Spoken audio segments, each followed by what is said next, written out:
Balitang sports muna tayo mga kababayan. Congratulations sa Gilas Pilipinas.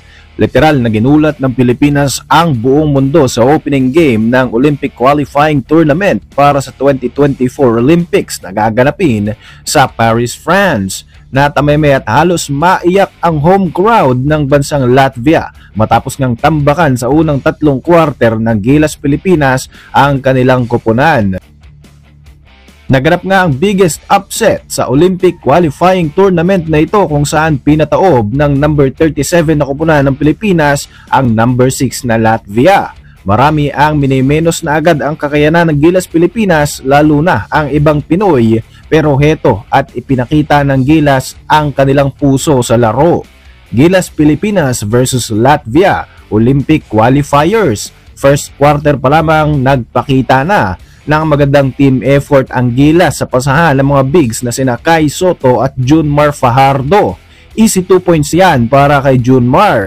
Tuwang-tuwa ang mga Filipino fans lalo na nang maka-end one opportunity itong si Kai Sotto. Magandang naging simula ng Gilas na nagawa pang magkaroon ng 8-0 run para simulan ang torneo.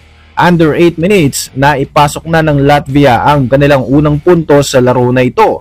Gayunpaman ay naging busy sa both ends of the court si Justin Noypi, kaya naman nakuha nila ang maagang momentum. Pinasayaw pa nga ni Brownlee ang number 10 player na ito na si Yanis Tima para sa isang magandang one-handed shot. Maganda rin ang ipinakita ng PBA Finals MVP na si Chris Newsome at talaga namang naging problema para sa Latvia ang mga big man ng Gilas. Nagpabaon pa ng isang dagger buzzer beating 3-pointer etong si CJ Perez, kaya naman napahanga na lang ang ating mga kababayan.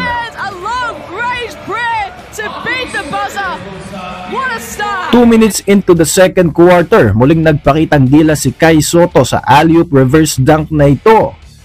Nagpakita na rin ng kanyang kalibre si Kevin Kiambao na isang 3-point specialist ng ating koponan sa play na ito sa isang favorite niya na magandang step back 3, at dito nga ay unti-unti nang tinatambakan ng Gilas ang Latvia.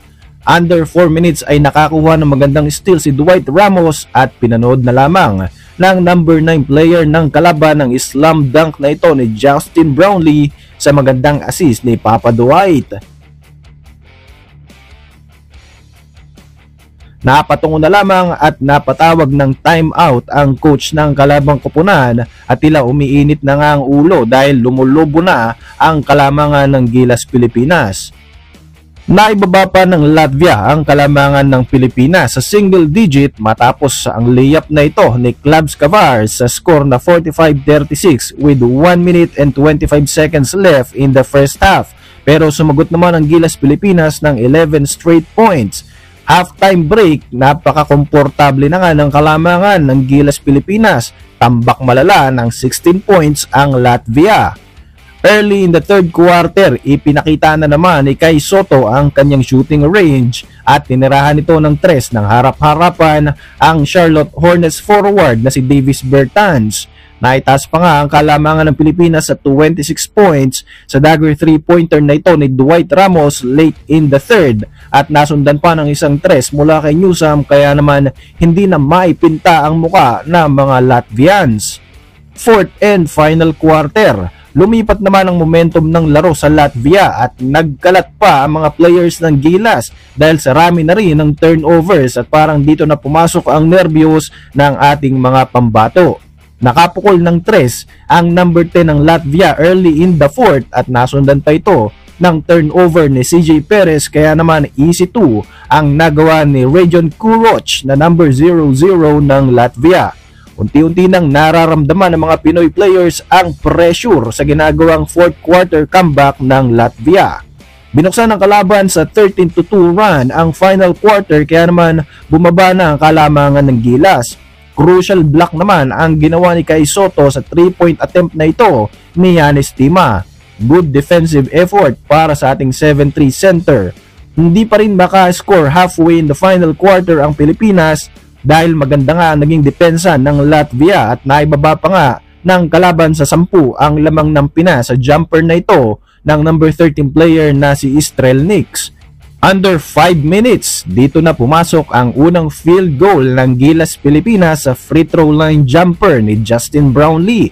Take over mode na nga dito ang ating naturalized player at nakagawa pa nga ito ng 4-point play na kailangan bilang pamatay sunog sa momentum ng kalaban. Nagkayakap na nga lamang sina Carl Tamayo at Japet Aguilar bilang celebration sa magandang play na ito. Sinubukan pang mag-comeback ng Latvia pero butata ang inabot ng number 19 player na ito kay Justin Brownlee. Last 2 minutes na lang nakagawa pa ng magkasunod na turnover sa Newsam. Last 40 seconds na ipasok pa ni Bertans ang isang big time 3 kaya naman baba na naman sa siyam ang hinahabol ng Latvia. Kinabahan nga ang lahat nang makakuha pa ng offensive foul si Chris Newsam last 31 seconds into the game. Gayunpaman hindi pa rin ito naging sapat. Sa uli, panalo ang Gilas Pilipinas sa score na 80-89 at ito ay isa sa mga biggest upset na nangyayari. History ika nga ng iba at buhay na buhay pa ang spot ng ating bansa para sa 2024 Paris Olympic Games. Pinangunahan ni Justin Brownlee ang Gilas na muntik pang mag-triple-double. Gumawa ng 26 points, 9 rebounds at 9 assists si JB samantalang ikalawa naman sa kanya si Kai Soto na magandang ipinakita sa score na 18 points on 7 of 10 shooting at nagdagdag din ng 8 rebounds. Nanguna naman para sa Latvia si Rajon Kuroc na may 18 points at nalimitahan ang kanilang NBA player na si Davis Bertans sa 10 points lamang na mayroon lang 2 of 8 shooting from the field. Susunod na makakalaban ng Gilas ang Georgia na tinambakan ng Latvia sa una nga nitong laro. Ayon sa FIBA, kailangan matambakan ng 19 points ang Pilipinas upang mag-qualify ang Georgia sa semis.